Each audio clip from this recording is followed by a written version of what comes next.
Hi, my name is Shane Wood. I am the Director of Development for fentanylsolution.org.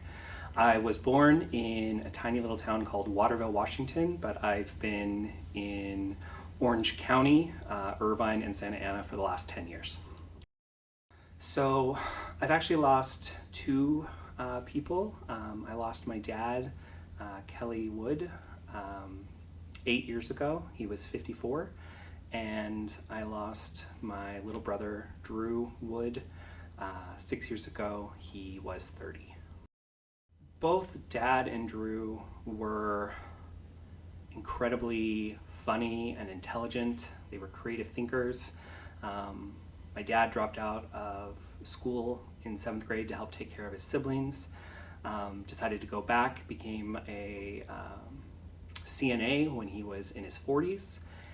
And Drew was just always thinking up new and ridiculous ways to do things. He just thought outside the box. And I think another thing I would want everybody to know is that we knew that they were drug seeking, and that doesn't change anything about the beautiful people that they were. They were generous, their friends loved them. And I think that's important to know as well, that it's still an accident. They did not ask for any of this to happen, even if they were seeking substances that some people consider illicit. Dad, he had taken prescription pain medication for years. He had been in construction. His body was worn down. He thought he was taking OxyContin. Drew was 7 months clean from heroin. And he was given cocaine by a friend in order to get through a really difficult time in his life, and it was laced with fentanyl. So it was actually the day after my grandfather's funeral. My dad came home. He took a pill, as he often did, in order to be able to sleep, and my little brother Drew found him non-responsive in their home. They lived together at the time, and I had just flown back from the funeral, and when I landed, I got the voicemails from my family saying that my dad had died. So I basically jumped in a car and drove back because I couldn't afford another flight back up there.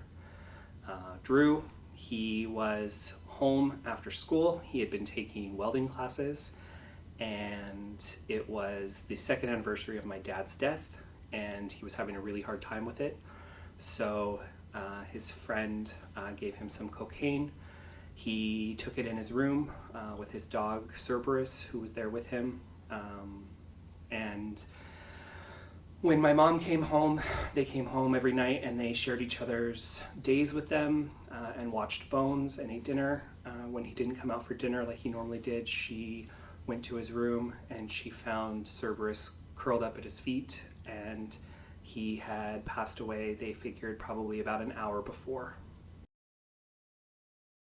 Because Dad and Drew died so long ago, as far as information about fentanyl is concerned, there was a lot of time that we didn't really know anything about what that meant, really.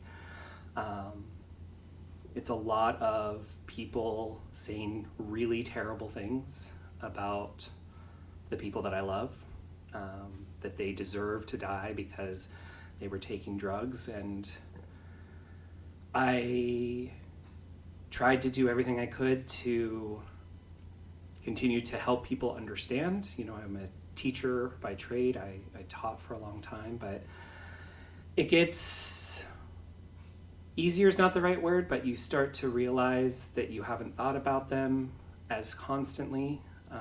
But then something comes up, a song you heard, or a new life experience that you want to talk to them about, and then it hits you all over again. I think from my experience and from the work that I do, the one thing that people need to know is that fentanyl doesn't discriminate.